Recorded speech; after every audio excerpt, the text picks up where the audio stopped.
And I'm the General Counsel for the Office of the Deputy Mayor of Public Safety.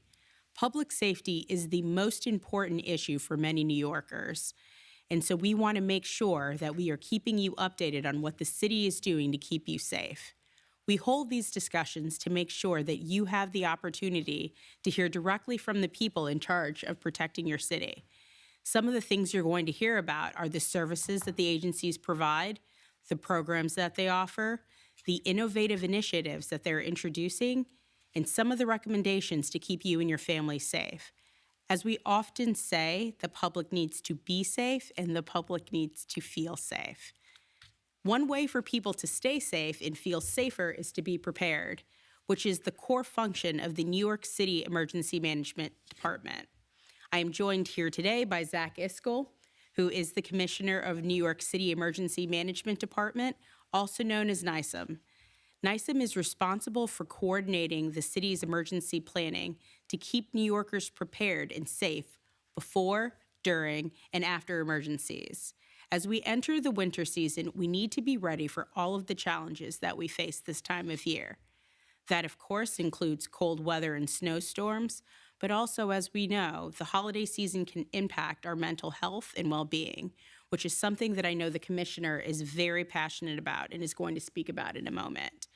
Fortunately, we have an outstanding team at NYCM overseeing plans and preparations to enable our city to weather any storm.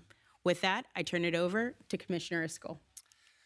Thank you, GC. Keegan Mays-Williams. It's great to be here with you today. So I'm also joined today by two of my colleagues. And before I start, the other night when we had the building collapse, I was out there with the mayor.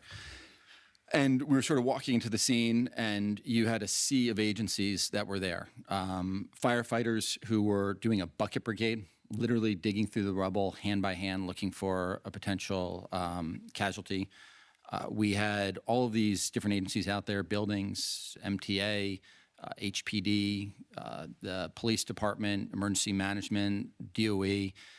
And the mayor just made this remark of how a lot of New Yorkers are just not aware of all the work that goes into supporting this city on a daily basis, and how lucky we are to have the public servants that work for this city doing what they do day in and day out.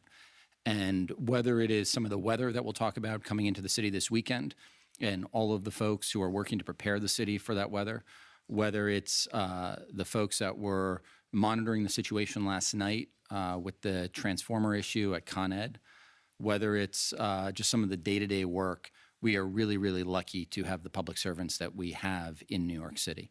They are among some of the finest people I've worked with in my career. And I am joined today by two of them, Iskra Kilgore, our Assistant Commissioner for Community Engagement, and Paula Carlson, our Executive Director for Exercises at New York City Emergency Management. Paula plays a pivotal role in preparing not just our agency, but all of the agencies in preparing for emergencies. And a few weeks ago, she ran an incredible exercise in real time with City Hall leadership, starting on Sunday, going through Friday morning, where we basically had a snowstorm hit the city. And we forced City Hall leadership, agencies to make difficult decisions in real time throughout the week as if they were preparing for that event. And she'll talk about that exercise shortly. Paula has also been instrumental in monitoring citywide incidents and leading our training exercise division. She's also been with the agency since 2003. She has worked in a range of major events from Flight 1549, the Miracle on the Hudson, Hurricanes Katrina, Irene, and Sandy. She helped with the Ebola outbreak, with the COVID-19 pandemic, and is just another one of those incredible public servants. The great thing about working at emergency management is you get 2 jobs for the price of 1. So all of our workforce, you not only have your day job, but you also get to be on one of our 3 on-call teams, red, white, or blue. Those teams do 3-week tours where they are prepared to respond to anything coming up around the city 24/7. And so in addition to her work and exercises, Paula is on our blue team as one of the Emergency Operations Center managers. Iskra Kilgore, who's our Assistant Commissioner for Community Engagement, is another key figure in our emergency planning and readiness efforts. She's been with the agency since 2013. She has a significant focus on resilience, community engagement, helping New York City's neighborhoods. She helped found a program that you'll learn about today called Strengthening Communities. And she speaks 3 languages, is a proud immigrant, and does incredible work. Like Paula and many of our team members, she also serves on one of our on-call teams. She is on our red team, which Iskra says is the best team. I don't know. I don't play favorites. On the red team, she helps with community engagement and language access. In a city like New York, where we have so many people speak so many languages, when we have an emergency, that language access piece is hugely, hugely important. And she's also played a huge role in just helping the city evolve its language access programs, not just at New York City Emergency Management, but a lot of other agencies really lean on her expertise and the work she's done. So if you have questions around that, she's the one to ask. Before we begin, I'm going to give just a couple quick updates. One on the weather this weekend. As of right now, we have a forecast that calls for 2 to 3 inches of rain and wind gusts of 30 to 35 miles per hour, the bulk of which is expected Sunday afternoon to Monday morning. Heavy rain during this time may lead to some nuisance flooding conditions on roadways and properties. Major rainfall flood impacts are not expected at this time. We have activated our city's flash flood emergency plan to take preemptive actions. And there is the threat of moderate coastal flooding along some of New York City's shorelines, depending upon how the offshore winds and the tides line up Sunday and Monday. So what I'd urge all New Yorkers is to remain alert, monitor the forecast. If you are not signed up for Notify NYC, that is our city's emergency notification system. I encourage you to do so. It's available in 14 languages, including American Sign Language. You can sign up by calling 311, by going to nyc.gov/notify, or by downloading the app. It's also available in American Sign Language. Second, give a quick update on the partial building collapse in the Bronx. Our fellow agency partners and city contractors have been working around the clock up there. We've been doing a lot of work to shore up that wing of the building and adding some lighting, which is all critical to allowing people back into the building to retrieve their belongings. As the work continues, the city will make an assessment of the building's active vacate order to see if and when we may allow people to revacate the building and whether it will be suitable for that. In the meantime, we continue to work with tenants on providing housing assistance. Yesterday, folks in the South Wing were escorted in the afternoon to get their stuff. After demo cleanup work are done and the power is restored to the North Wing, some of the North Wing residents will be escorted in to get their stuff as well. And then as it is determined that it's safe to do so, other tenants in the North Wing closer to the collapsed corner will also be able to go in to retrieve their stuff. If you want to get text updates, you can text BX Collapse to 692-692. That's NYC, NYC for English. BX Collapse SP for Spanish. BX Collapse FR in FR for French. And then last night's power outage or power failure. Just before midnight, a high voltage piece of equipment failed at a Con Edison substation in Vinegar Hill, Brooklyn. New Yorkers may have noticed a momentary voltage dip. This event caused a significant, albeit momentary, power dip across the city. They had safety protections in place, similar to circuit breakers in your home, but on a much larger scale. They were able to isolate that issue almost immediately, and then to isolate the damaged equipment, and voltage levels returned to normal. Upon receiving notification of the surge, we saw also around this time an increased call regarding elevator malfunctions across the city.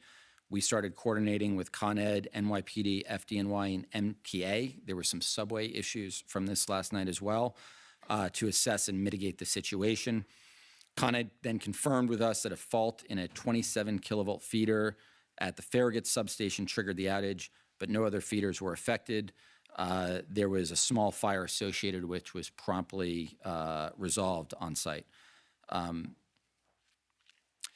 One of the concerns we had last night in our work with Con Ed was around a drop in steam pressure at the East River generating station. Con Ed then declared a steam system emergency, but they have since begun restoration operations, and there's no reported impacts to steam customers at this time, as the system has been restored to normal.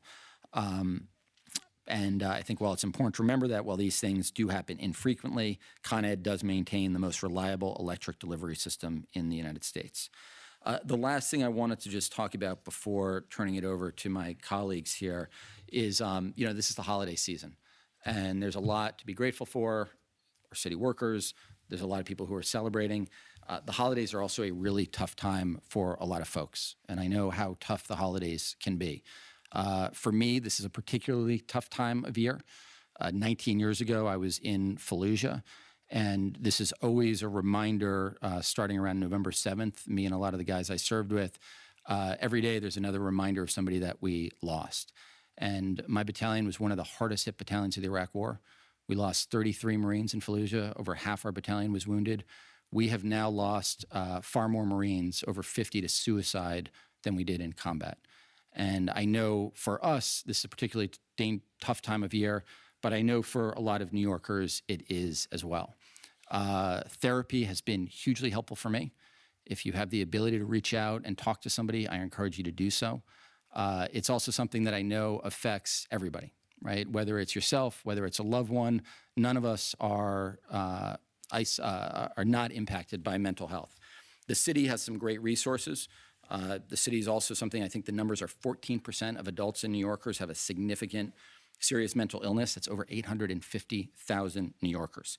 So please check in on your loved ones, check in on your neighbors, be there for folks in need. If you have a teen in your life, the city has launched Teen Space, a free mental health service that can be delivered to any teen between the ages of 13 and 17. Signing up is simple. You can just go to talkspace.com/NYC.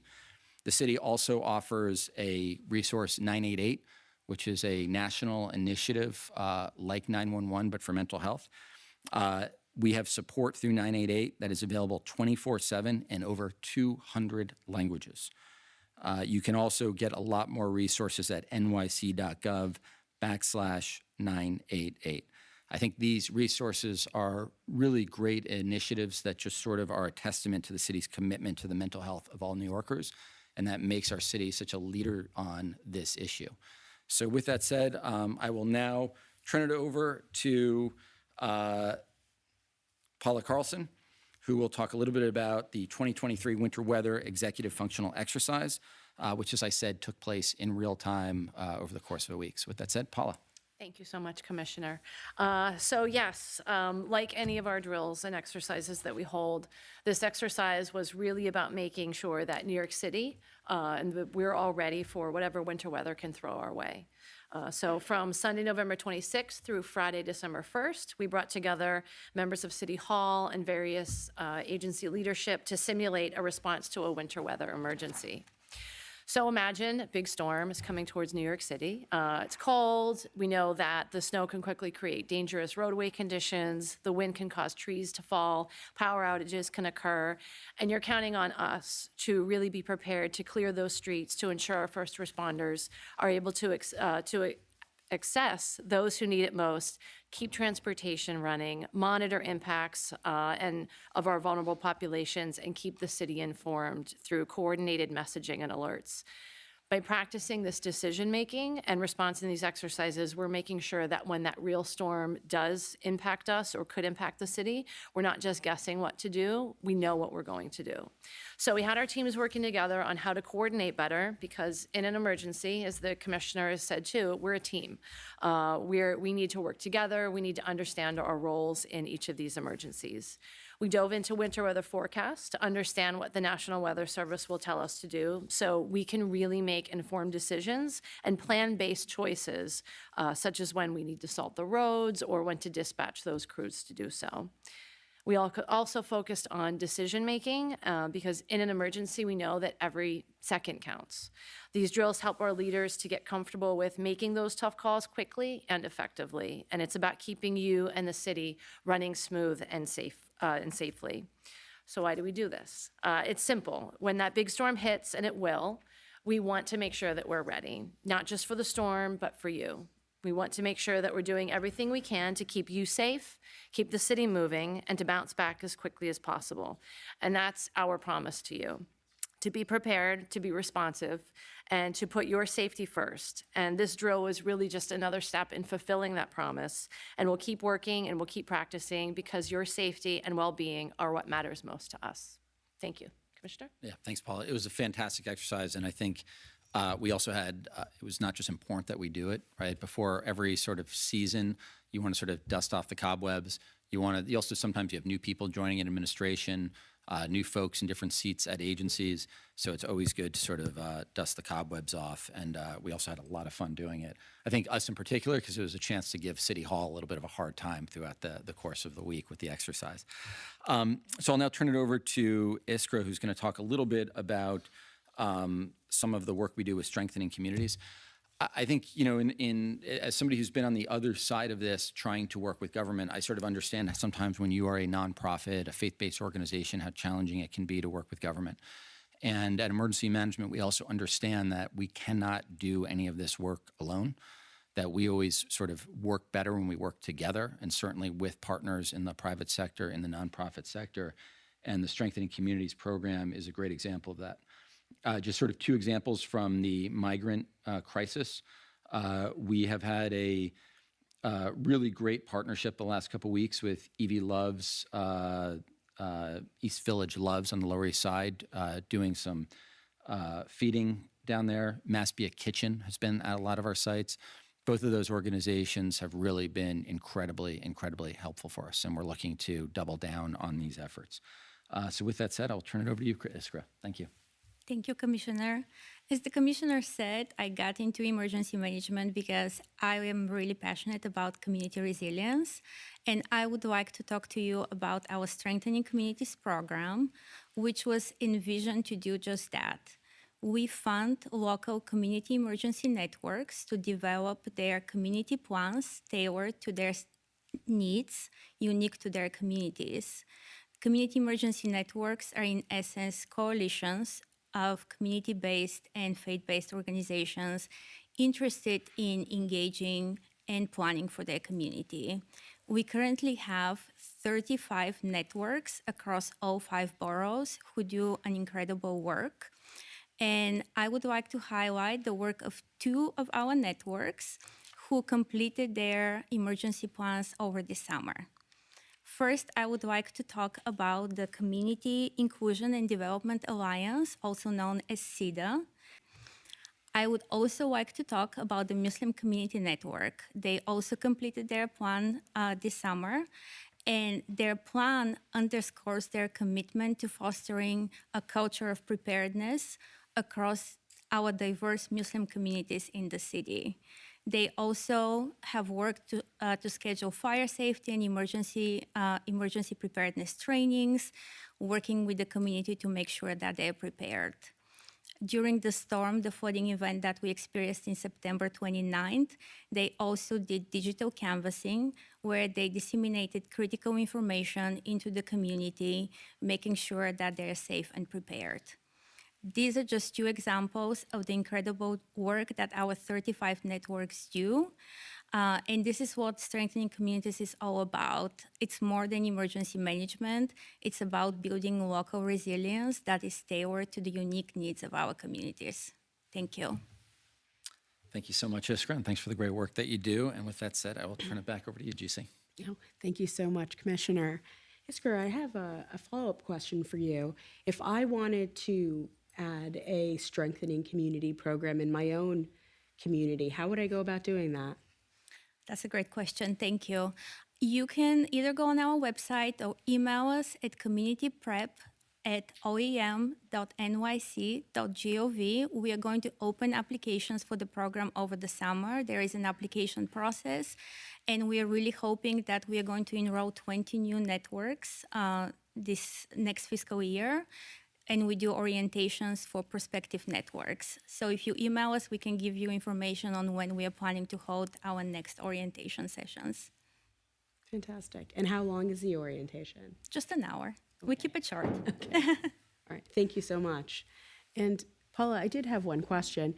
How often are you conducting these exercises? We stay busy. We're holding at least an exercise a week. If not, if it's a larger exercise, we'll hold it every other week, but we're also participating in other agency exercises. So, and even working with community engagement too. We also run exercises with them. So we run them often. Okay. And can you describe a scenario where you have offered a completely just thrown something in that an agency was not prepared to respond to, just to really make sure that we're really thinking through all scenarios in case of an emergency? So I will say that to me, that is a good exercise. You want to what we call pressure test. And it's every exercise. There's always something that we, like the commissioner had said, we like to kind of put those things in there. We're behind the scenes, so we know where we need to push a little more, identify a gap. So every exercise, really, we're throwing something that we know might find a gap, or also let's look at the things that we do best as well. Fantastic. Thank you so much.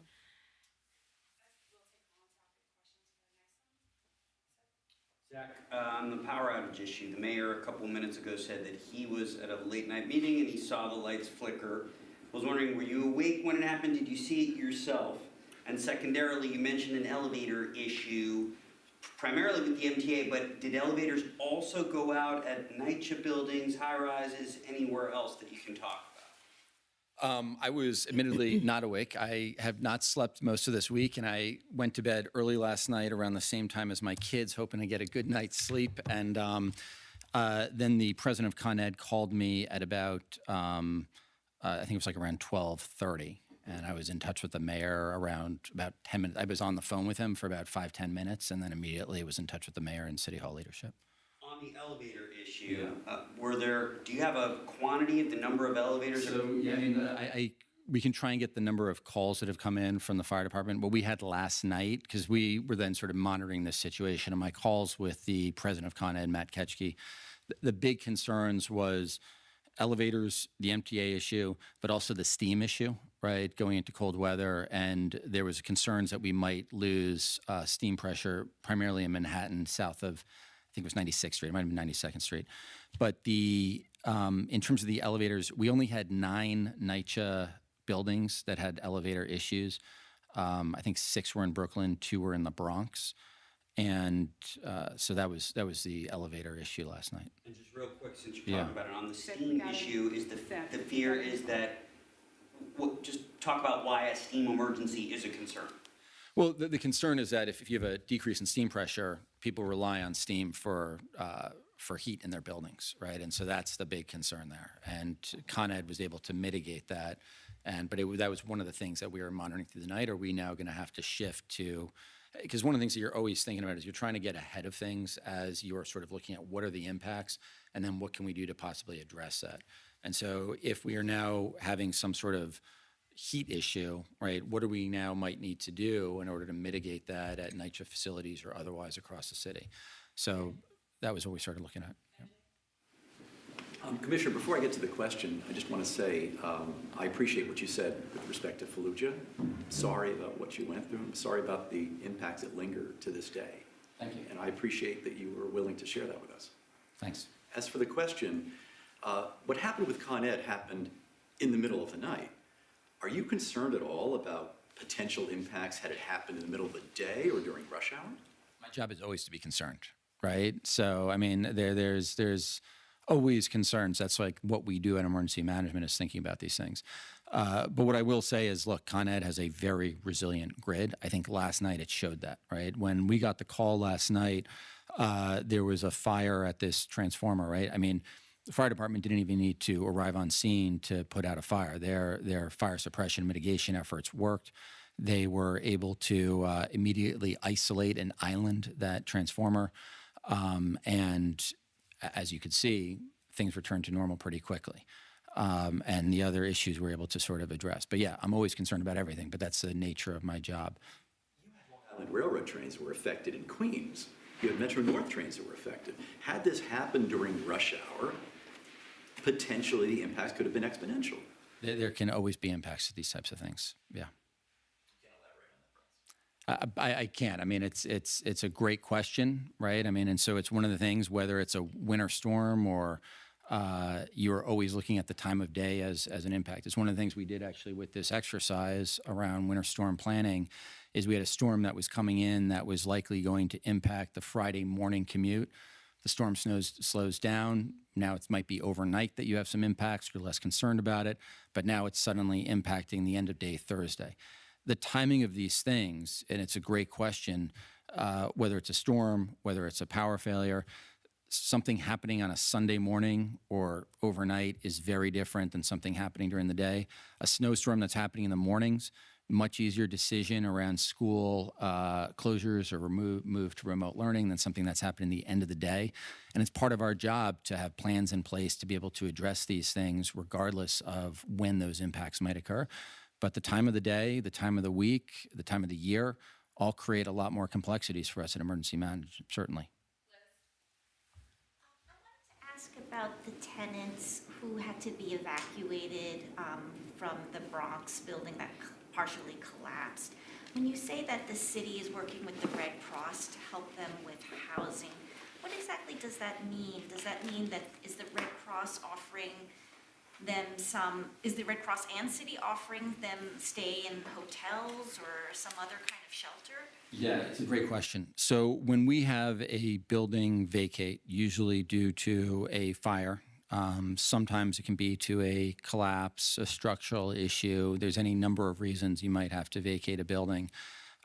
We work very closely with HPD and with the Red Cross. Red Cross operates under an HPD contract to provide emergency sheltering and housing to folks. And I think generally it's a few days that we provide. That can change based on the event and sort of the need. And then generally speaking, during that time, we are working with those residents to try and see if they have another place to go, if we're able to get them back into the building, if we're able to maybe mitigate some of the issues that are causing them to be displaced, or if we need to put them into HPD longer-term shelters while we work up with them to get into longer-term housing. What exactly is the shelter? Would it be a hotel? Would it It's a great question. It varies. Oftentimes it's a hotel. There have been times because of, again, this gets back to the question about the time of the year. During the holiday season in particular, when you look at, for example, Winter Storm Elliott last year, right, during the holidays, there's fewer hotels. Sometimes you have hotels that are not available in certain boroughs but may be available in other boroughs. Sometimes we've come close to having to open up congregate facilities. So it really varies. And the Red Cross actually has, I think they're called emergency response vehicles, ERVs, that have the capacity, cots and things of that nature that they could set up an overnight shelter similar to a coastal storm shelter. A couple of questions. One on the snowstorm drill. Is that, how much does that cost? I mean, and how regularly do you guys do it? Is there an additional cost to running those exercises? Is there additional cost? No. I mean, it's a lot of meetings. It starts with, me sending some text messages and communication with the mayor on Sunday about an end of the week forecast. And then we had a regular sort of cadence of updates throughout the week with various meetings, real time. So we also had to adjust because City Hall, you can't always predict what the actors are going to do. And but our team, I mean, other than sort of the costs of the team that runs that event, which is I mean, they're fully salaried, almost, I guess, vested at this point, right, Paula? Yeah. There's no additional costs. Yeah.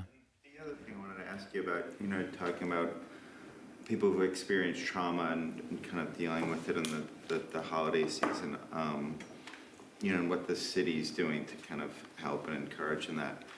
This might sound like a little out of left field, but there's some research that shows,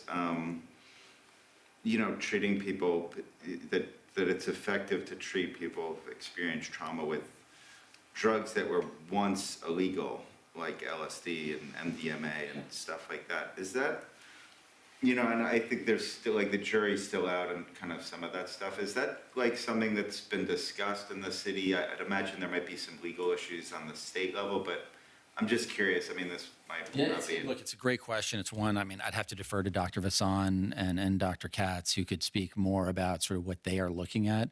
I know from my own experience, and especially on the veteran side of mental health and having been very involved in building and running treatment programs, my experience has been that there's no panacea. And I think one of the things that we see with mental health, and I'm not speaking as a doctor, and again, I would defer to Dr. Vassan here, but is that what works for one person may not work for somebody else. And that really what you need is to be able to offer individually tailored services. And so you've seen things like MDMA, other types of treatments that have shown a lot of efficacy. I think there's also a danger, though, of folks thinking that if you just take a bunch of drugs, you're going to be fine, right? And that's called self-medicating.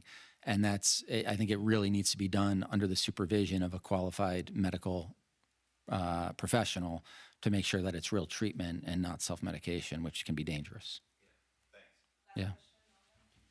Yeah, you've repeatedly mentioned how important it is to get accurate, reliable information out to the public quickly. The administration's moving to kick reporters out of one police plaza. How is that a responsible decision? Staying on topic. No, this is emergency communications. This is nice. DCIP is the hub for emergency communications in the city. You guys are kicking reporters out. He's the emergency management commissioner. Commissioner, does this make your job more difficult? Does that make your job more difficult? Does it make your job more difficult? Is getting this question from you certainly makes my job more difficult. But what I will say is, look, I'm not totally aware of the details. My understanding is part of what they're trying to do is open up more space for more reporters, but I'm not well read in on it. I'm happy to look into it and have conversations.